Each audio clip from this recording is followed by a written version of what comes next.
Mga idol, assemble na natin itong Rusi. Paglagay pala nitong kick gear, ganito lang yan. Pagawin nyo, ito may washer, pasok nyo, tapos ito kakalawit sa crank, tapos ikot nyo, ito tatama dito, medyo iangat nyo lang. Ayan.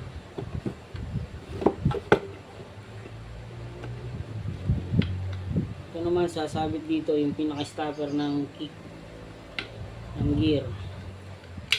Ayan. Ayan, kakayo no. Tapos naman counter shaft at main shaft.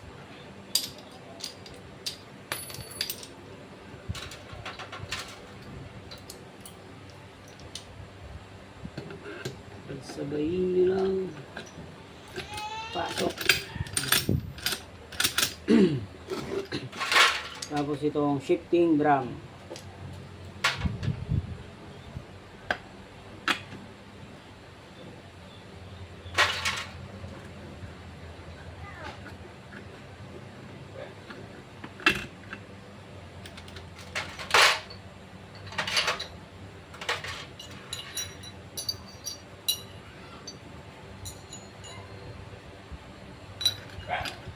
right.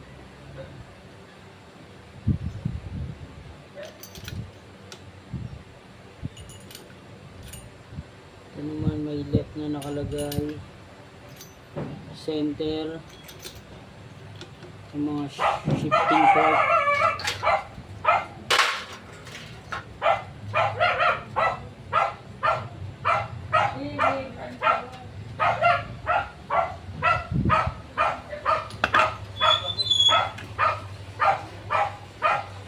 Mamayam.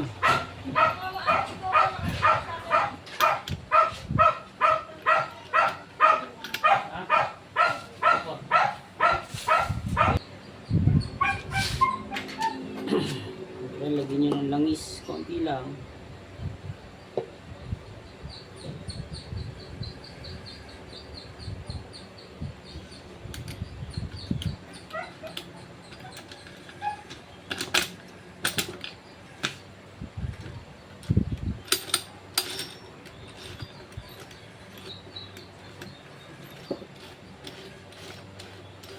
Neutral. Para dapat dito ko lang tinetest nyo, no? Ay, kumakambyo.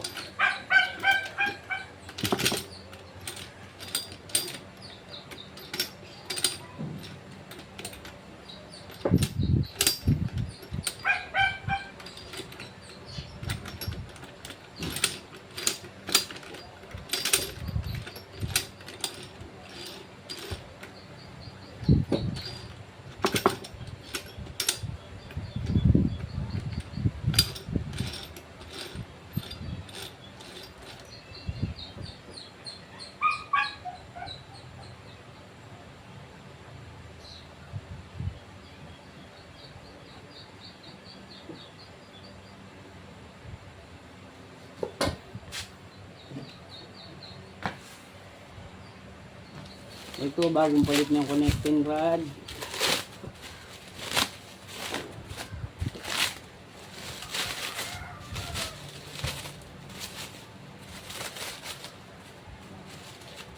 Okay, ang kulit. Ayaw pang patanggal.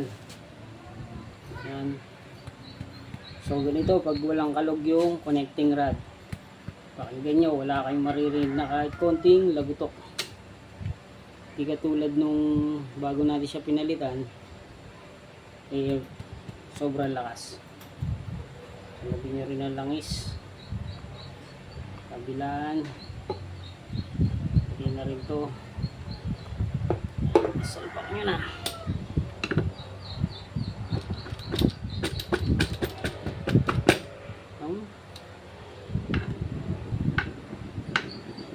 So naka-balance na rin pala ito, naka-align na rin. Mas gasket na. Pero ang gagamitin natin gasket ay original. Ayan. Tandaan nyo rin yung dalawang dowels na ito. Kailangan nandiyan yan. Lahat ng motor may mga dowels. Para hindi ma-disalign yung mga gear, sigunyal. Hindi siya mahirap gumalaw o recambio. Yan yung mga sikreto. Tapos ito ng kabilang cover, yung left, yung may number ng engine number.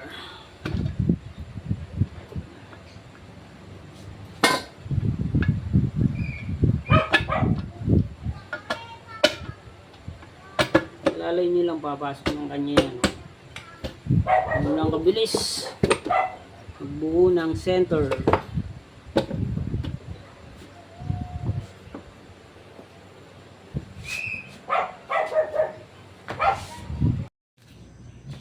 Morning mga idol. Ito naman, pagpatuloy na natin pagbuo dito sa Rusi. Susunod nyo gagawin pag nasarado nyo na yung crankcase. Dito naman tayo sa may shifting drum. Makita nyo meron siyang pin, papasok dito. So yung stopper nung selector. Ito.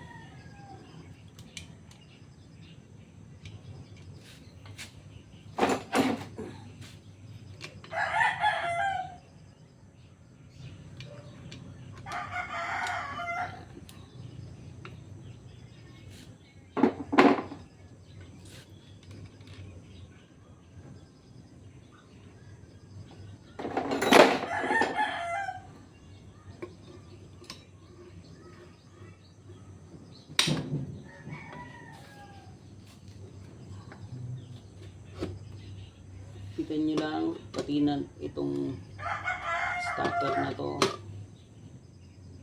Kita nyo na rin.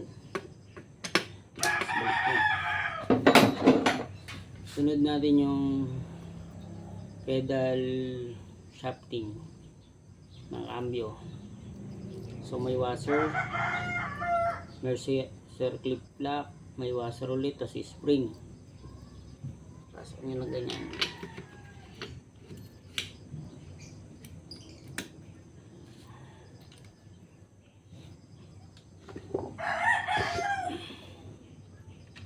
Para mas magandang i-test yung cambio niya.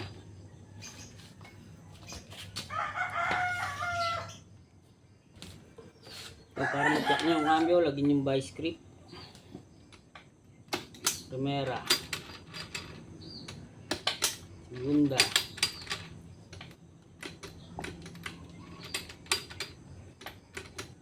ay pumasok, tercera,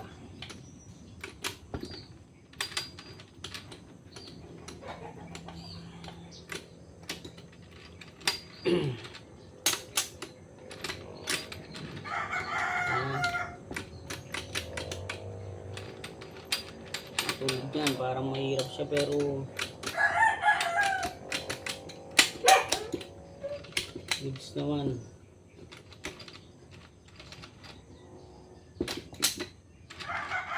Okay.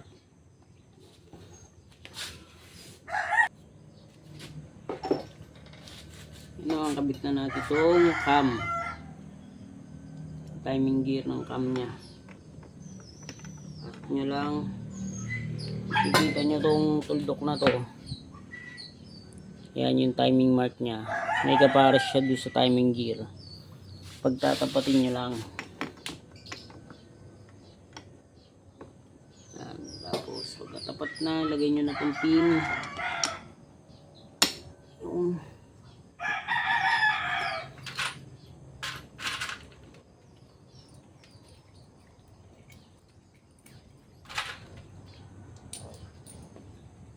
tapos itong spring, tapos itong lock,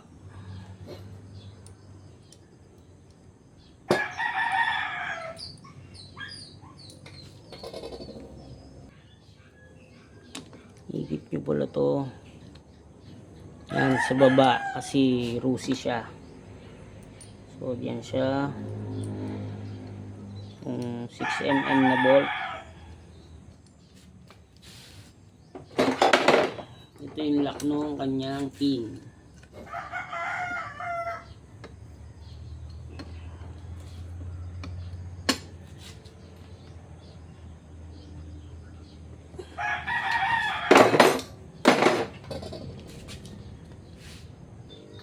So ayun yung timing mark na sinasabi ko kanina ko. Kailangan magkatapat sila. Sunod nyo nang ilagay ito. Sa rusi pala walang rubber to, yung o-ring.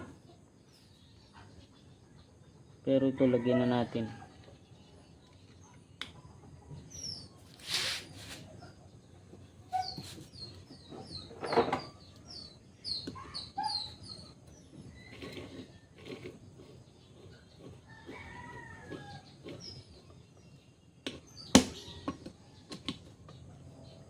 Kailangan pagka kinakabit nito, pinupukpok nyo yung bagya itong kabila para magpantay. Tumatabingi kasi yan eh. Ngayon pag tumabingi, iingay.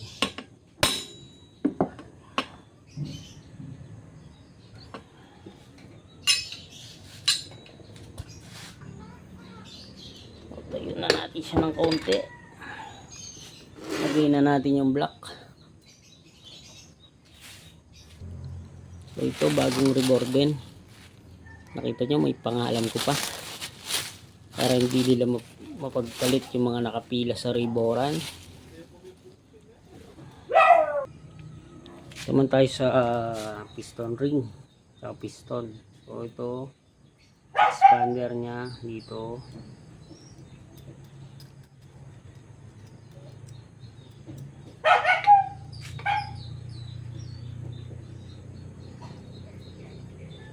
Itong o-ring nya yung manipis, dalawa.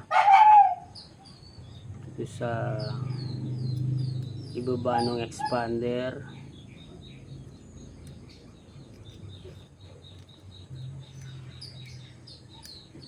Tapos ito sa taas naman ng kabila, opposite side sila.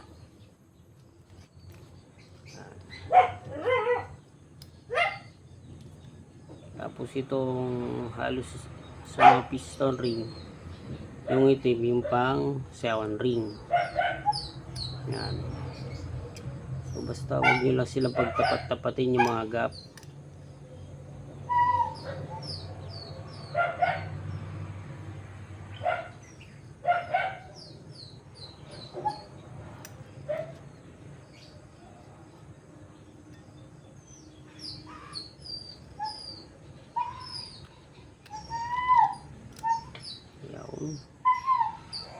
Ito yung gap ng isa, dito naman yung isa, tapos sa kabilang side yung isa, yung pang top ring or number 1 ring.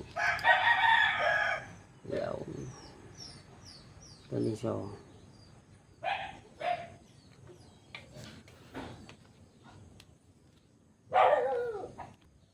So lagyan na natin yung piston kasama yung pin. Shoot nyo lang siya. Yan.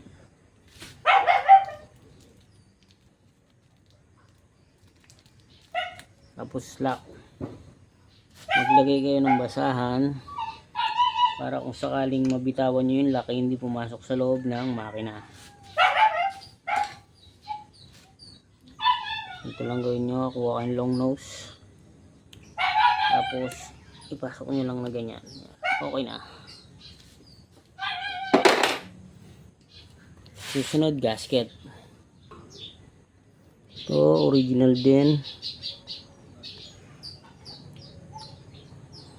Yan, may dowels uli siya, dalawa. Dito sa kabilang side, sa the side na to.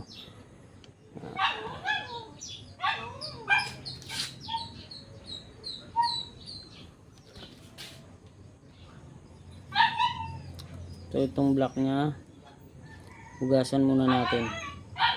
Saka lalagay natin yung kanyang follower. Napalitan na rin natin yung kanyang follower. Pang sky go rin yung lalagay natin. Saka yung pin, palitan nyo na rin.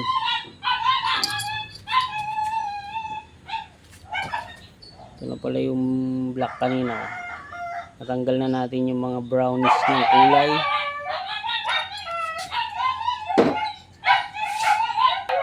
Paglagay naman ng follower.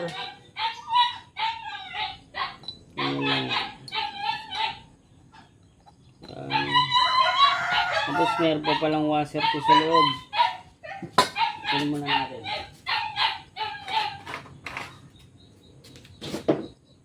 Ito yung tinatawag na wave washer.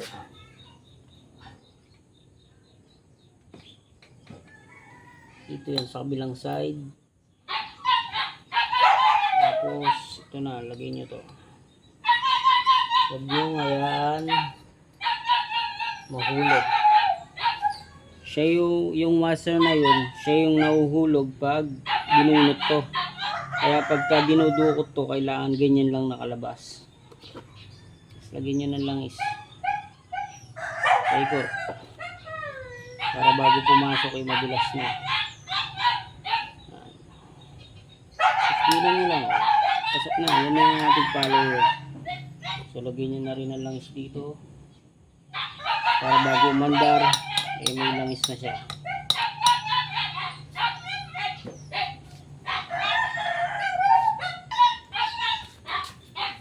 Ayan na kayo, napakaingay ng mga aso. Yan ang langis, yung piston ring, tsaka yung piston. Ito yung sleeve ng black. Lagyan nyo na rin yung langis.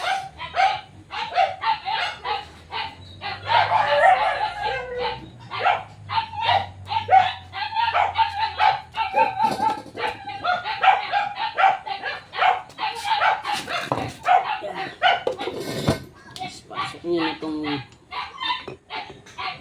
black. So, alalayan nyo lang yung pagpasok ng mga piston ring. Ito yung gagamitan ng pamukpok. Kamay-kamay lang yan. Tapos subukan nyo yung kanyang follower. Side by side bago bumaba.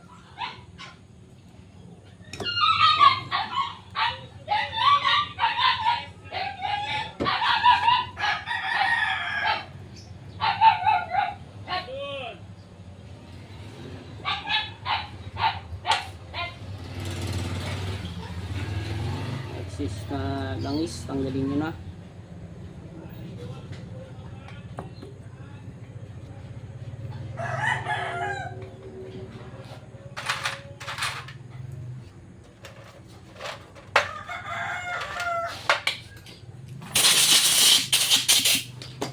Lagay nyo na itong dalawang tornilyo niya sa side. 6mm din. 8mm na socket.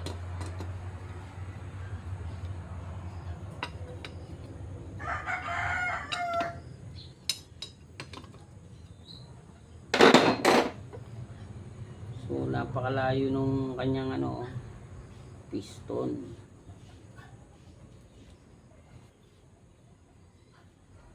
Kaya yung gasket dito is manipis lang. Yung pang TMX lang, pang 5.5. Dito sa kanyang head pinalitan na natin mga barbula. Dalawa bago. Kasi wala nang vacuum yun gano'n, yung tunog na gano'n, no?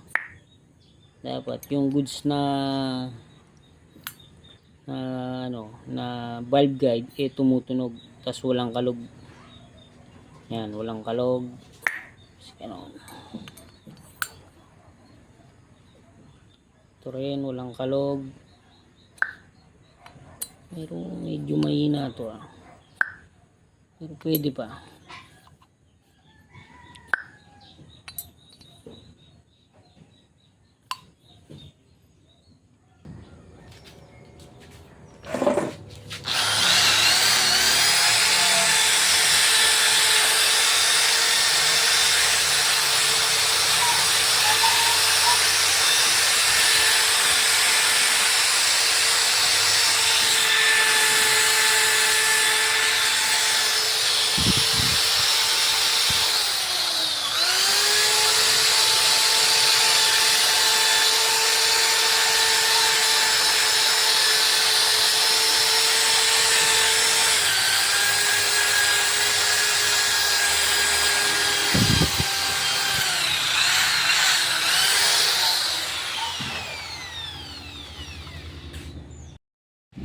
mga idol. To be continued na naman to. So, gasket, tapos lagyan na natin tong head.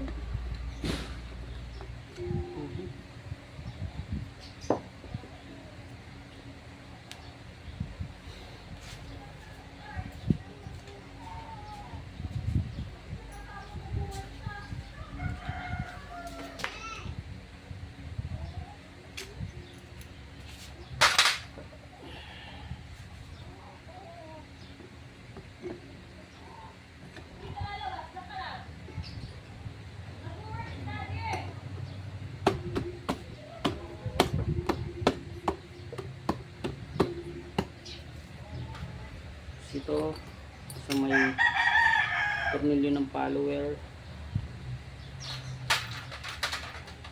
tapos 4 na bolt, may mga washer lahat to.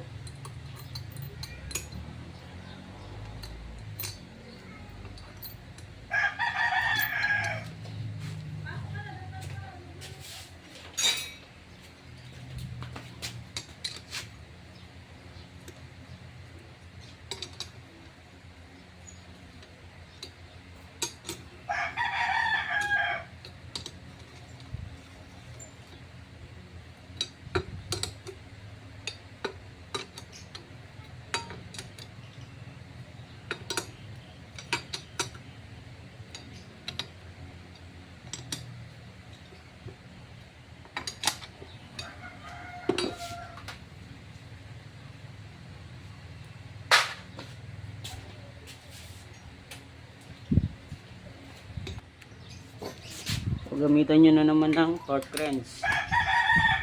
Mula kayo sa 14. Yan o.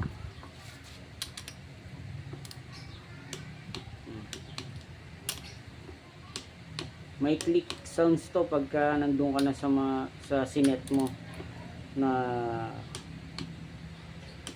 sukat. Suggest nyo ulit sa 20.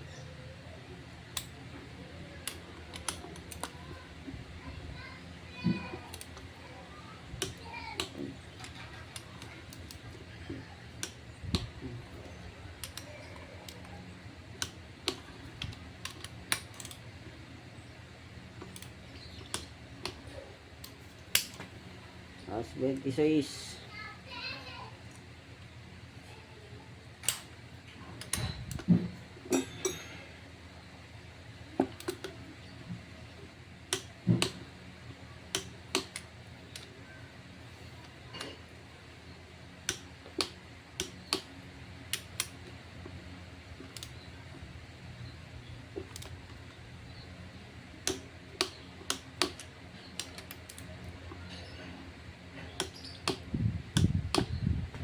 Ayan, pwede na yung 26.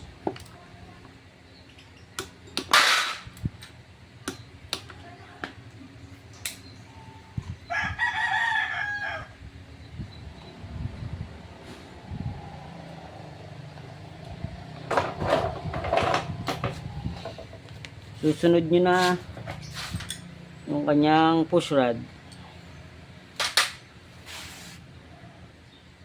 Itong kanyang push rod.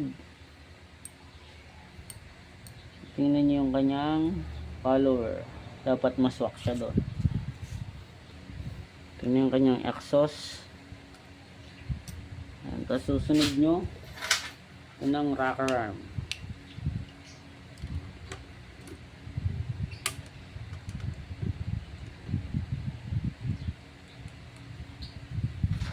May 3 bolt to na 8mm ang size. Pero ang ulo niya is 12mm. May washer din.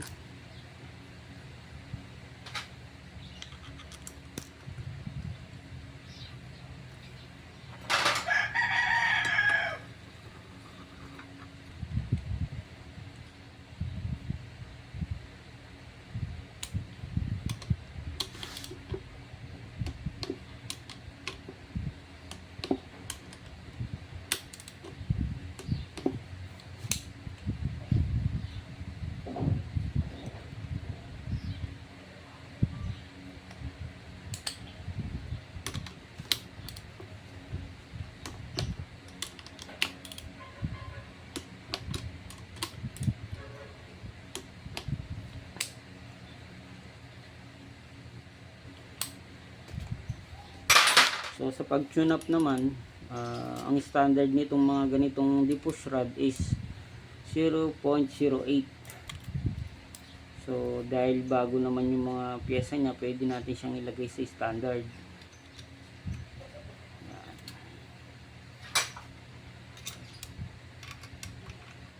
Kukontrahin nyo, tapos higpitan nyo lang yung nut.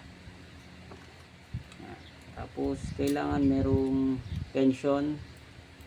Yan.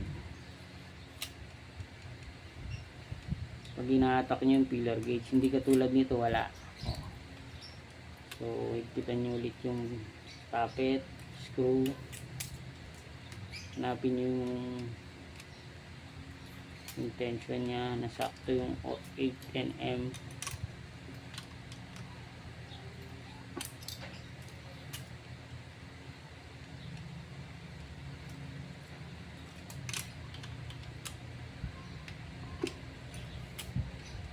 So pag na-set nyo na ng ganyan, pwede nang isalpak sa chassis. Tapos paanda rin, tapos i-check uli yung tune up niya kung nagbago, kasi magbabago at magbabago yan.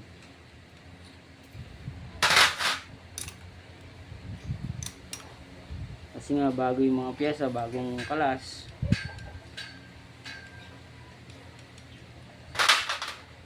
Tapos pwede nang takpan. Yan, oh. Pero bago natin salpak sa makina, buuin natin yung gilid. Hindi pa tapos. Dito pa lang tayo sa head. Ito, palitan na rin natin siya ng bagong packing gasket.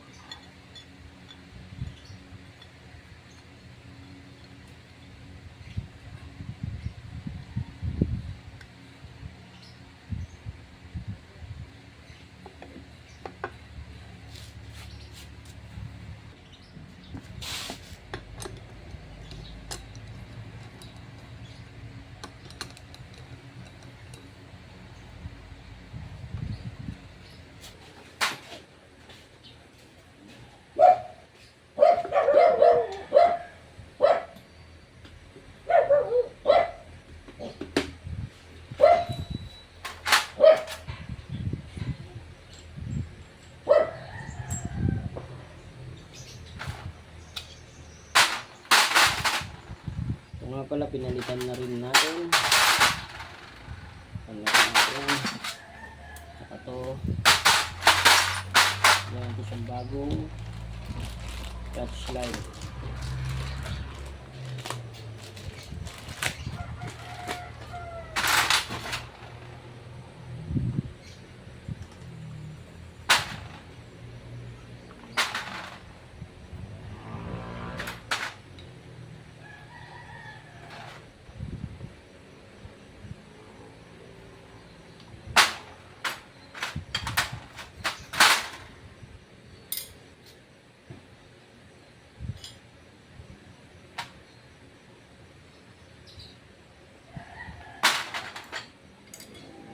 Ito naman ay walang baliktaran, kaya okay lang. Ito merong baliktaran. Laging kung sa isang ganitong side, puro ganyan lang. Pag ganung side, puro ganun lang din. Bigyan mo konting langis. Para sa unang andar, tubes na.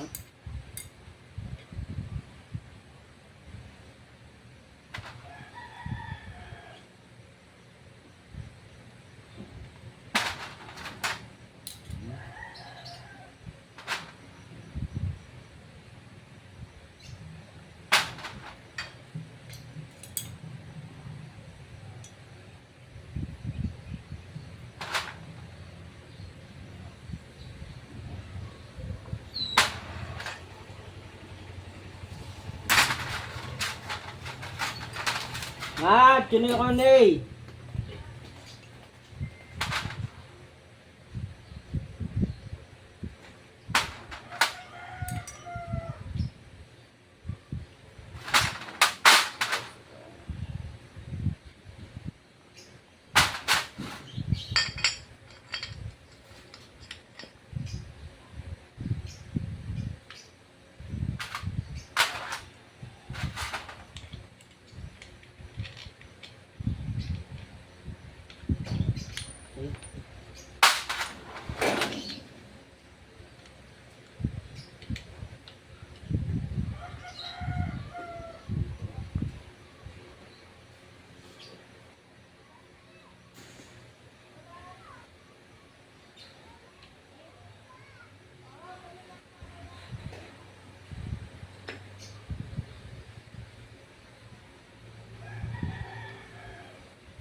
Okay, ma.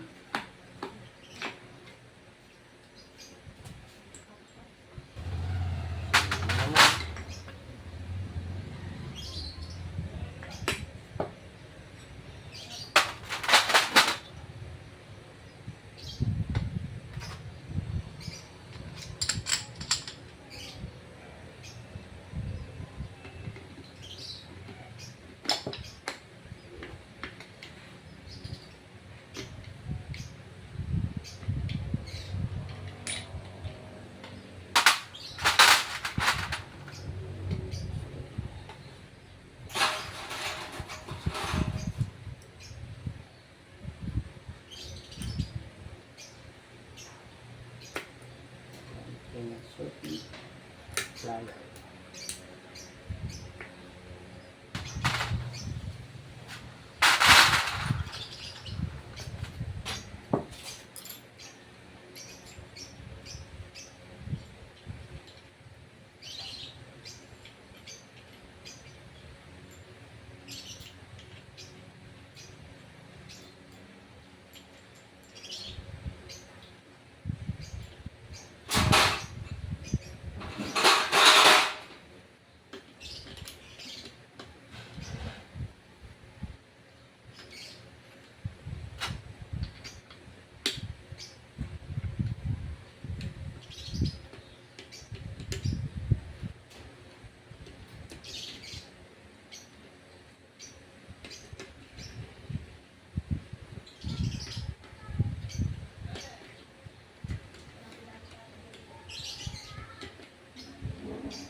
Wala yung lock ng oil pump gear.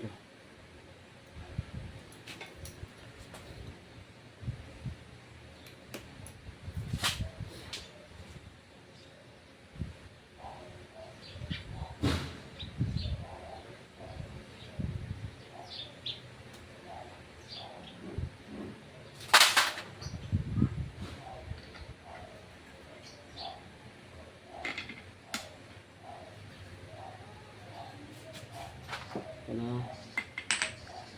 Centrifugal washer, may outside na nakalagay. Yung kanyang nut.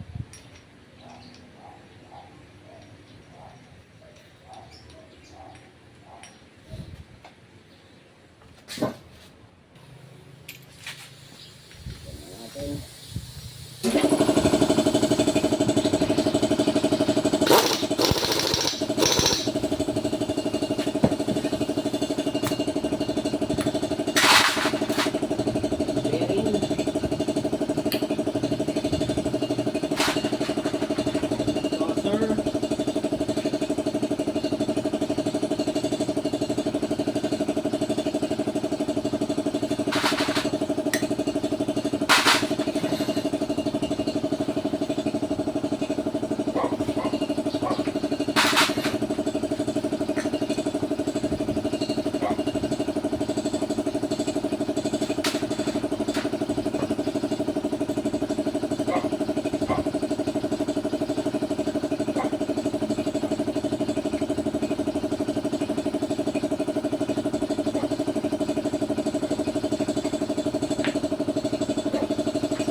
dowels. Dalawang dowels. Gasket na.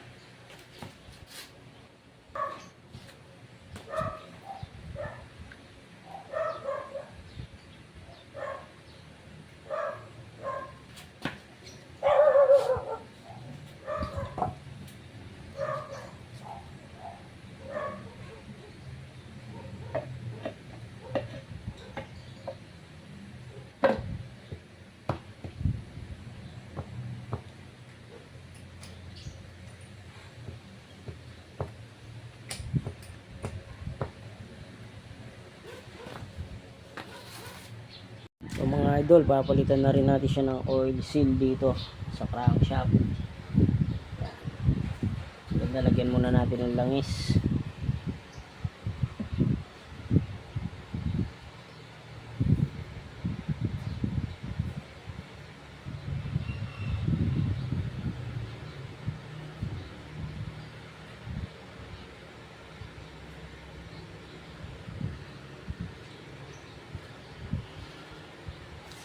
Mahalaga pala yung oil seal na yan kasi pag yan ay sira na, magkukulang ng supply ng oil yung timing gear.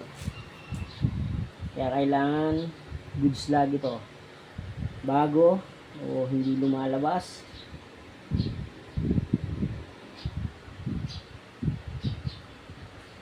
So dahan-dahan nun, iingay na yung motor nyo. Nalagay nyo na yung oil seal. Ito namang starter gear, papasok lang ng ganyan yan. Tapos yung kanyang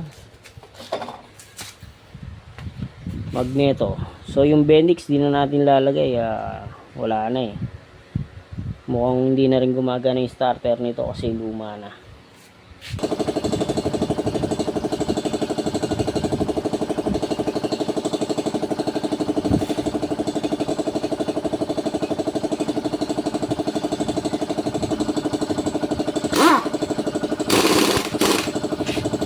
Repair itong stator coil nya. May napansin ako yung mga wire, hindi makita eh.